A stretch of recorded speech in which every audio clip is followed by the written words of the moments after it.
Բարև ձեզ հարգելի հայրենակիցներ, ես Մարատ Հակոբյանն եմ Կիևից։ Այսօր Ուկրաինա-Ռուսաստանի լայնածավալ ներխուժման 1335-րդ օրն է, մինչ Օրենբուրգում կրկին այրվում է աշխարհի խոշորագույն գազաքիմիական համալիրը, իսկ ռազմաճակատում ռուսական բանակը կրում է պարտություններ, Պուտինը կենտրոնացել է մեդիա ճակատի վրա։ Մենք հիմա ականատես ենք մեդիա քաոսի հերթական ալիքին, Զելենսկու եւ Թրամփի Վաշինգտոնում կայացած երրորդ հանդիպումից հետո տարբեր աղբյուրներից հնչում են հակասող վարկածներ։ Այդ պատճառով հատկապես կարևոր է հետևել պաշտոնական հայտարարություններին, միայն դրանք կարող են տալ ամբողջական պատկեր։ Ակնհայտ է, երբ Թրամփը կրկին լսեց ռուսական մեկնաբանությունը, նորից սկսեց երկիմաստ խաղ խաղալ, թե միամտորեն է հավատում Պուտինին, թե գործում են նրա հետ համաձայնեցված, մենք դեռ չգիտենք, բայց նրա հետ համաձայնեցված տարբերակը չենք բացառում, քանի դեռ Թրամփը ամբողջությամբ չի վերադառնա ճշմարտության ճանապարհին, իսկ դա դատելով ամեն ինչից երևի թե չլինի,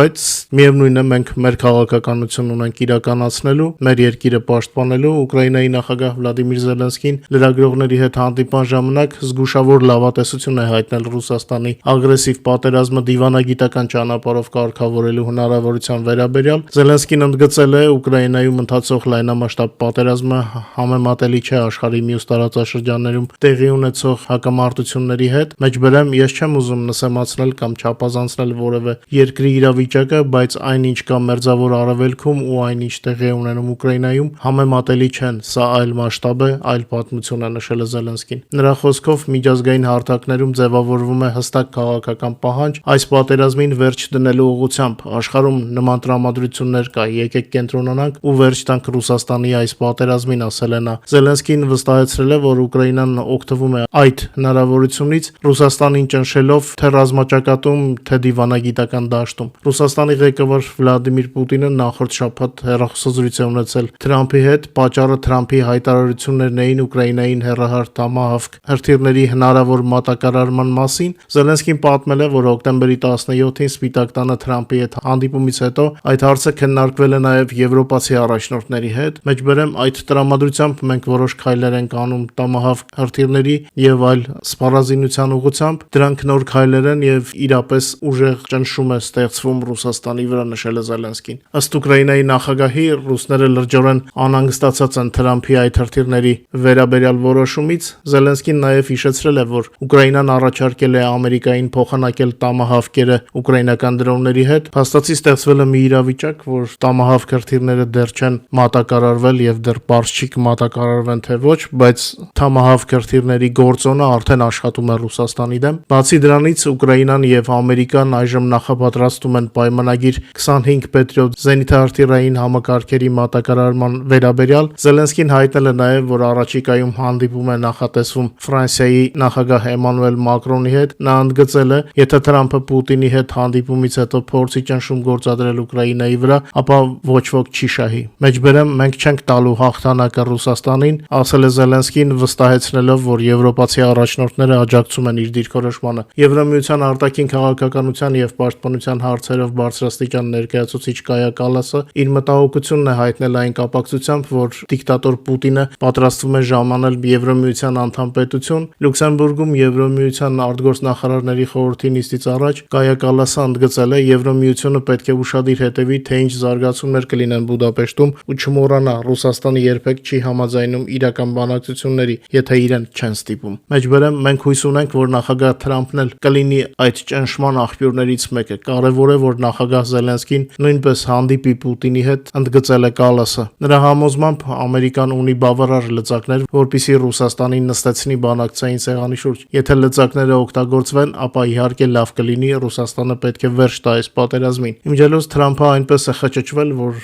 մոռացել է, թե ինչպես էր օրերս Պուտինին թղթե վագր անվանում։ Բուդապեշտից առաջ եւ հետո Թրամփը պետք է գտնի պատասխան, ով է թղթի վագրի հետ բանակցողը։ Հերթական դատարկ խոսակցությունը ծանր հարված կդառնա Թրամփի համար, իսկ որ խոսակցությունը արդյունավետ կլինի, դրա հավանականությունը շատ ավելի մեծ է։ Դե Թրամփը ինքն իր համար է խնդիրներ ստեղծում իր իսկ խաղերով, հա, բայց այն փաստը, որ Թամահավ քրթիռները դեռ չտրամադրած արդեն փաստացի գործի մեջ են, խաղի մեջ են, սա իհարկե շատ կարևոր է։ Պետք է Ռուսաստանը մշտական ճնշման տակ պահել։ Իդեպ ճշտեցի Ուկրաինայի հայերի միության մեր զոհված հայրենակիցների թիվը։ Ուկրաինայի հայերի միության շտաբի ցուցակում կա արդեն 87 մեր հայրենակցի անուն, ովքեր հերոսական կռվում զոհվել են։ Իհարկե շտաբում չեն բացառում, որ կարող են լինել էլի դեպքեր, որոնք դեռ ցուցակ չեն մտել, ակտիվ համայնքները տեղական աշխատում են ցուցակի ճշգրտության համար։ Բոլոր զոհերի հիշատակը մեր սրտերում է, նրանք ապացուցեցին, որ կարելի է կռվել ռուսական հորդաների դեմ եւ պարտության մատնել թշնամուն։ Նրանք անմահացան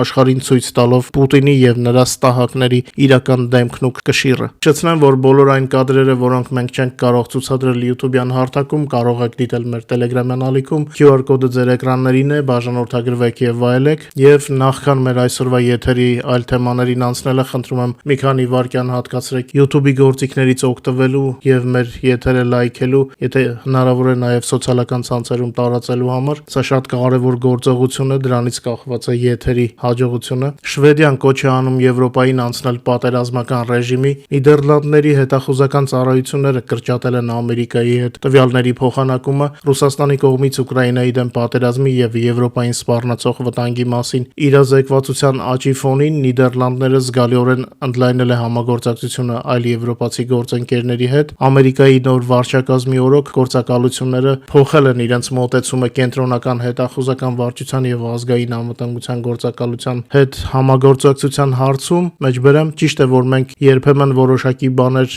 ամերիկացիներին չենք ասում, նշում են հոլանդացի հետախույզները, մինչ Եվրոմիության քաղաքական գործիչներն ու հետախուզական գործակալությունները հեռանում են Ամերիկայից, նրանք ավելի ու ավելի են միավորվում Ուկրաինայի շուրջ։ Իսպանիան Ուկրաինային կտրամադրի եւս 70 գեներատորներ երկրին օգնելու համար հաղթահարել ձմեռային սեզոնը Ռուսաստանի կողմից էներգետիկի ենթակառուցվածքների վրա հարձակումների ֆոնին։ Խոսքը մեծ գեներատորների մասին է, որոնք պատերազմի անցած տարիներին իրենց լավ են դրսևորել։ Բրյուսելը ցանկանում է փոխել Եվրոմիության անդամակցության կանոնները, դրան հասնելու համար նախատեսվում է վերացնել այն կանոնը, որ Եվրոմիության բոլոր անդամները քվեարկեն նոր տեխնացուի օգտին։ Այս քայլը նպատակ ունի Օրբանի նման քաղաքական գործիչներին ավելի ճիշտ տեղադրել։ Պոլիտիկոյի փոխանցմամբ փաստաթուղթն ինքնին դեռևս մշակման փուլում է, պետք է կարդացվի եւ հաստատվի Եվրոմիության անդամների կողմից։ Երեկ Գերմանիան հայտարարեց, որ հետ է կանչում իր դեսպանին Վրաստանից։ Երկուշաբթի օրը Եվրոմիության պաշտոնյաների հանդիպումից առաջ Դաշինքի եւ Հարավային Կովկասի այդ երկրի միջև վատ թարացող հարաբերությունների պատճառով սա լավ նորություն չէ։ Վրաստանի հետ հարաբերությունները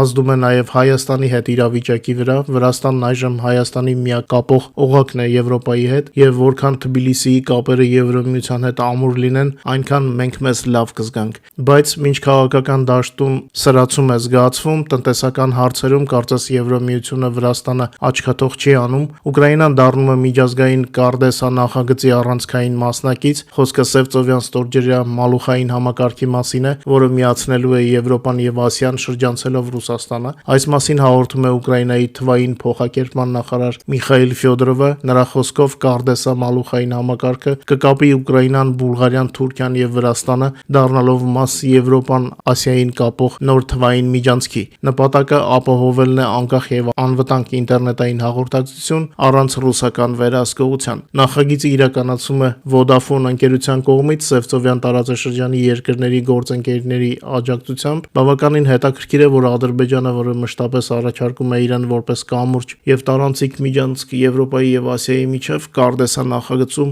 Ադրբեջան պետությունը ընդգրկված չէ։ Հնարավոր է հետագայում Թուրքիան փորձի առաջ մղել Բաքվի շահերը այս ուղղությամբ, բայց մենք հիշում ենք, որ Vodafone-ի ուկրաինացի դուստր ձեռնարկությունը Ադրբեջանը գնել է ռուսական գործարարներից։ Հետաքրքիր շատ կոմբինացիա է ստացվում։ Ճիշտ է, այս պահին Ադրբեջանը նախագծից դուրս է, բայց իրավիճակի հետագա զարգացումը ինձ թվում է շատ ինտրիգային կլինի, կշարունակենք հետևել։ Այն փաստը, որ Եվրոպան դուրս է մղում իր միջանցքներից Ադրբեջանին, չի կարող մեզ չհուսադրել։ Կրեմլը մերժեց Թրամփի խաղաղության ծրագիրը զորքերը իրենց ներկայիս դիրքերում կանգնեցնելու վերաբերյալ։ Պուտինի բեղավոր քարտուղար Պեսկովը հայտարարեց, որ Ռուսաստանի բանակցային գիծը մնում է անփոփոխ։ Պուտինի եւ Թրամփի միջև Բուդապեշտում հնարավոր հանդիպման վերաբերյալ նույնիսկ մանրամասներ չկան, իսկ Զելենսկու մասնակցությունը գագաթնաժողովին չի քննարկվել։ Եթե ամեն ինչ այդպես է, ապա արտարացի հարց է առաջանում, ինչ է քննարկելու Թրամփը Պուտինի հետ Բուդապեշտում, եթե նախորդ Պուտինը մերժում է։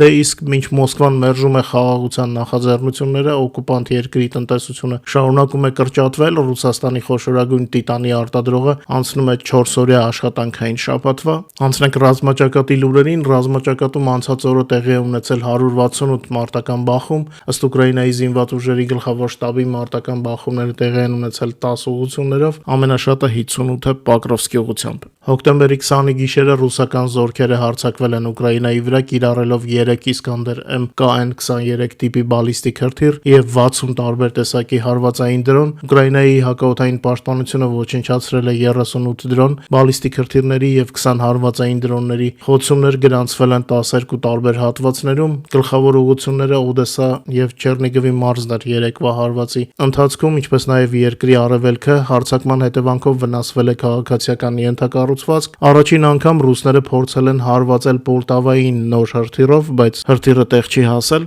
Ըստ Ուկրաինայի գենշտաբի տվյալների, միայն վերջին 1 օրում ոչնչացվել է 890 ռուս օկուպանտ եւ նրանց 540 միավոր ռազմական տեխնիկան։ Ռուսաստանի ընդհանուր կորուստները պատերազմի սկզբից ի վեր արդեն կազմում են 1,131,070 զինվոր։ Ուկրաինայի զինված ուժերը ամենօրյա ռեժիմով հարվածներ են հասցնում Ռուսաստանի ռազմական եւ ռազմավարական օբյեկտներին ռուսական բանակի կարողությունները թուլացնելու համար։ Ուկրաինական զորքերը հզոր Հայմարս համազարգով Նավապավլովսկիի ուղղությամբ հատվածը մաքրեցին թշնամու հրամանատարական եւ դիտորդական կետից, վերացնելով մեծ թվով օկուպանտների։ Նախորդին հարված էր հասցվել ժամանակավորապես օկուպացված Բերդյանսկում գտնվող վառելիքը 27-երի բազային, խոցումը հաջող է, բազան ոչնչացված է։ Ռուսաստանում մեծ սկանդալ է բռնկվել, զինվորականները մերժել են Սալավյովի ռազմաճակատ բերած այդ դրանդուլետը, Z-բլոգերները մեղադրել են Սալավյովին ռազմաճակատի համար հավաքված միջոցների յուրացման մեջ, Քարոշչի այսպես կոչված մարտական սայլակները